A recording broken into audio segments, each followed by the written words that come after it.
I ask either Kathleen or Emma, have you ever tried the auto voice where it reads the transcription of your text? Yes, I have tried that actually. I use that quite a bit. I like to picture, especially for my prose, that someone else is reading it. Like even I think of like weird settings like in a classroom or at a library. I have to picture somebody else reading it and it being an established work and thinking, do I still like this?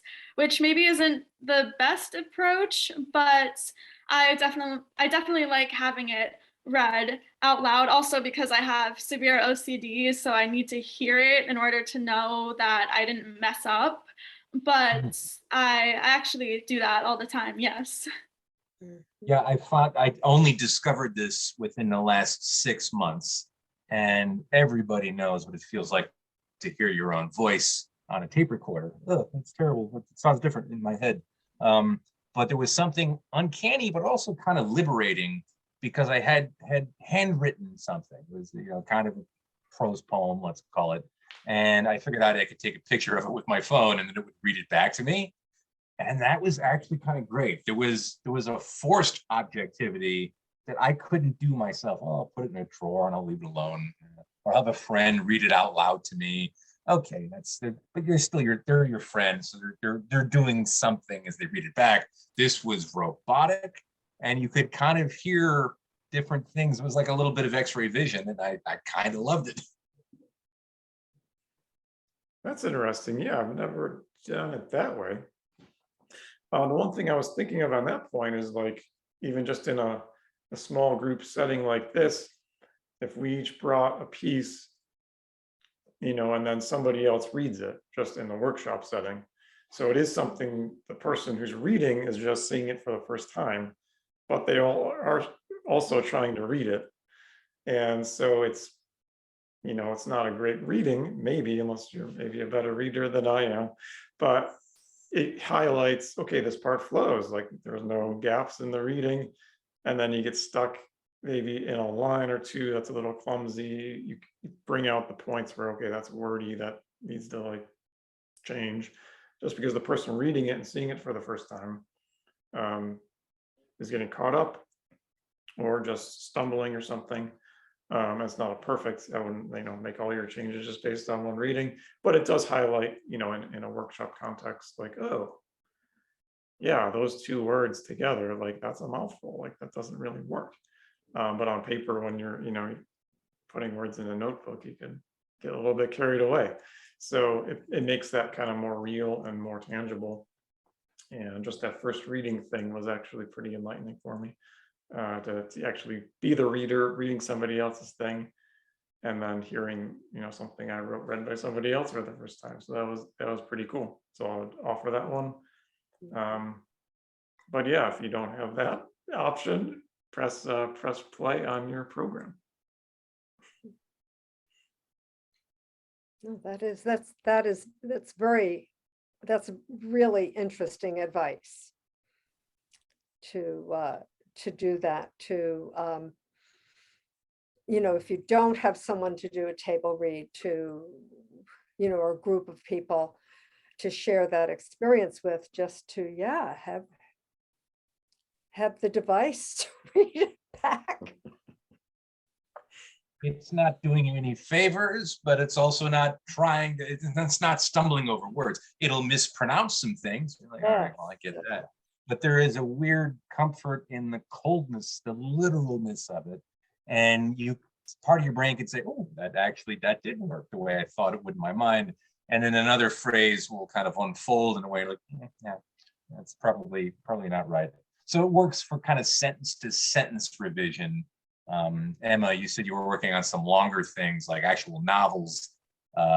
That's where I fall apart. I got 2/3 of a novel rotting in a corner over here. Still 2/3. You said that 6 months ago, Chris. That's exactly right. It should be 5/8. Okay, so I went from 73.7 to 78.2 completion of the first draft, by the way. But I get caught up with revision in kind of the storyline, structural stuff. Emma, how do you navigate that because you got to kind of step back and zoom out. And I get into the second guessing thing Kathleen's talking about. Overthink it. Yeah, I definitely second guess a lot, especially with longer works. I have a novel self-published on Amazon that I started writing when I was 14 and then published when I was 17. So I kind of wrote it throughout high school and then published it at the end of high school. And the plot of it is just very complex. It's magical realism. So there's both the standard plot elements and then the magical aspect. So I feel like whenever I revise a longer work, like a novel or a short story, every time I touch it, every time I make a change, I create a new plot hole. Like when I'm trying to fix one plot hole, I just end up creating 3 more plot holes, which is definitely frustrating. And I spent 3 years revising my novel before I published it. Literally, I wrote the first draft in 70 days, and then I spent 3 years editing it before I felt confident enough with publishing it. And I also worked with a professional editor, and he ended up telling me to, well, not telling me, but advising that I cut the entire final chapter, which was very difficult because it was my first novel. It was like my baby. But I listened to him. I accepted the fact, you know, I'm a teenager. I'm a relatively new writer because I was 17 at the time. And I listened to him and I cut the entire last chapter of my novel, and it really hurt to do, but it ended up making it better, I think. After looking at it a few months later, I was able to step back and say, you know what, he was right, as editors often are. But I definitely think the revision process for novels is really interesting because, like I said before, you change one thing, and because it's such a long piece of writing, it affects a lot, and you have to go back to many different points throughout the novel. Even changing a trivial detail can end up being not so small or not so trivial. So I remember my dad telling me, my dad is a writer too, and he's my #1 inspiration and supporter. And he told me at one point, after like year 2 of editing my novel, he said to me, you're just gonna have to let it go at some point. Like, he said, I know this is so important to you. It's like your child, but you're gonna have to let it go or else the world is never gonna see it. And it was difficult to do, but I eventually did let it go and accept the fact that, especially longer works, they're never going to be perfect. Whatever that means. There's always going to be something that you look back and you think, I wish I did this differently. I wish I used a different word. I wish I didn't include this subplot, etc. But if you keep obsessing over it, then you're never gonna be able to actually share your writing with the world. It's just gonna stay on your computer. Mhm. Mhm. Yeah, I was gonna say there's It's not something obvious for that is an inspiration to somebody like me, who I wrote and said, finish a bad novel as opposed to try to write a perfect novel that never gets finished. So the fact that you've gotten this far at that young, that's amazing. I really respect that. So good for you. Well done. I love it. I was gonna say there's something as far as genetics and writing. Mary Shelley, I think, was 19 when she published Frankenstein. So I think you beat her for her first novel in terms of age. But yeah, not a little bit different. But yeah, so, like I said, sometimes it's just, okay, it's done now. It's, so visual art is maybe a little bit different because it's like, or I mean, something like drawing or painting, it's like physically there and you got to step away. And if you do something else, it's different. So yeah, I kind of see the loop of trying to change it and then something else changes later and you have to, at some point, just say it's finished. Well, you have to let it go. Yeah. And perfection is unattainable, but completion is possible. And there's a quote, I just brought it up on my laptop, by nice. the 20th century screenwriter Saul Sachs. The worst thing you write is better than the best thing you didn't write. And I tell my visual arts students that the worst thing, you know, that you paint or that you draw is better than the blank sheet of paper. Unless you're really doing a conceptual minimalist thing. Okay. Yeah, right. But then you have like a treatise to go with it. But you know, you just have to be, and I tell my students this, and I tell myself this as well, is to be reasonable about it. It may not be perfect, but, you know, be reasonable. Get it to be reasonable. Get it to be completed. Do another. Keep making. And I think for me, I mean, that's why I work in series.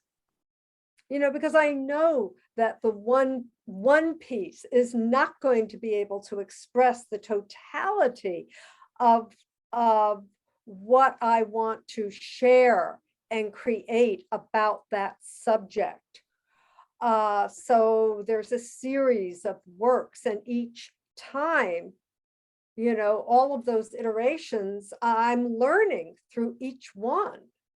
And that cumulative knowledge and experience, then as a whole, I get satisfaction from it. And, you know, it's so working in an iterative way in a series is one way for me to address that revision question. Also, I think actually a body of work, I'd made it after a residency at the Morris Graves Foundation a number of years ago, and it was very nice. I did some really nice, they were lovely pieces. They were very nice, but they did not satisfy. And I was afraid to lose what I had. And I think for me, fear is the greatest limitation to my creativity. And so one day in this, I just ripped them up. I just ripped them all up because it was like, hey, you're nice, but you're not doing it. It's not working here. So I ripped them up and I started playing with all the pieces, and that got me on a track for some of the most satisfying work I've ever created. And so back to that, the work that we were discussing today about destruction and destroyer, you know, that is a part of creation and of the creative process, is ripping it down and building it back up in a new and hopefully more satisfying and authentic way without fear. Right. Yeah, I referenced a passage from Thich Nhat Hanh in the previous issue, issue 13, and just that expression of composting. So I started kind of looking at it through that lens in terms of you're not throwing it away, you're composting it. So I mean, that's a literal sense in terms of tearing something up and then using the pieces in another visual project. So yeah, that's fantastic. Thanks so much for your thoughts on the editing comment. We could probably keep going, but we'll end it here in terms of going on long enough and talking about our excellent pieces from issue 14, and then a little bit of extra in terms of some creative process stuff. So awesome. Thank you so much for joining us. great talking to you. And we'll talk to everybody again soon. Yeah, thank you Thank you. so much. Thank you.